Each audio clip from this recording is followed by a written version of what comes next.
Hello guys, মাম্পুস কিচেনে আপনাদের স্বাগতম। বন্ধুরা, আমি এই প্রথম আপনাদের সামনে রান্নার রেসিপি তুলে ধরলাম।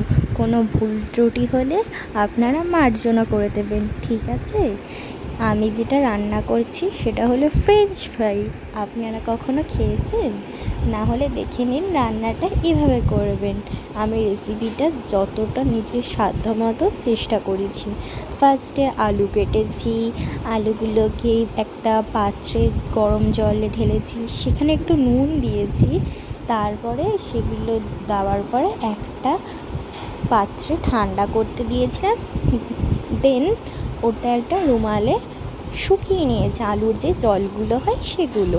তারপরে ওগুলোকে বেশ কিছুক্ষণ শুকানোর পরে একটা কড়াইতে তেল গরম করেছি।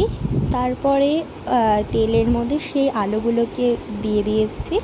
দেওয়ার পরে ওটা লাল লাল করে যখন ভেজেছি, দেখেছি লাল লাল করে ভাজা হয়ে গেছে। তারপরে সেটা একটা পাত্রে তুলে নিয়েছি। তারপরে যেটা করলাম সেটা আপনারাই দেখে নিন, না হলে আমাকে কি বলতে হবে? ঠিক আছে, আমি বলে দিচ্ছি, কোনো ব্যাপার না। ওটা যখন লাল লাল হয়ে গেছে, তারপরে এটা প্লেটে সার্ভ করেছি। তারপরে ঘরে যেমন সমস্ত মশলা ছিল, লঙ্কার গুঁড়ো, বিট নুন, গোলমরিচ গুঁড়ো, ওগুলোতে মিক্স করেছি। তারপরে পাশে একটু সস নিয়েছি। তারপরে আমরা সবাই ভাগাভাগি করে খেলাম। আমার বাড়িতে আমি, মা আর বাবা এর তিনজনে ভাগাভাগি করে খেলাম। তো রেসিপিটা কেমন হয়েছে আপনারা কিন্তু জানাবেন, ঠিক আছে? আর এরকম ইচ্ছে হলে ট্রাই করে দেখবেন। আমি তো ছোট, এই ফার্স্ট টাইম রান্না করলাম। যদি আমার রান্নাটা ভালো লাগে তাহলে আপনারা কমেন্ট করে বলুন কেমন হয়েছে, আর শেয়ার করে দেবেন, ঠিক আছে? আমি তো এই প্রথমবার ভিডিও করা শুরু করলাম, তার জন্য হতে পারে একটু এক্সপিরিয়েন্স কম। কিন্তু তোমরা যদি আমার ভুলটাকে ধরিয়ে দাও, তো আমি ভুলটাকে শুধরে নেওয়ার চেষ্টা করব, ঠিক আছে? একটু ভুলটা ধরিয়ে দেবেন।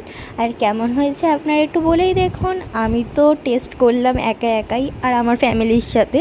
তো আপনারাও যদি পাশে থাকতেন, আপনাদের একটু টেস্ট করাতাম, ভালো লাগতো। আসলে মনটা একা না খেতে ঠিক ভালো লাগতো না।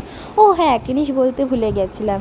আমি এখন ওটা খাচ্ছিলাম, তো আর কি খাবো, সাথে একটু স্প্রাইটই খাচ্ছিলাম, বেশ ভালো লাগছিলো খেতে।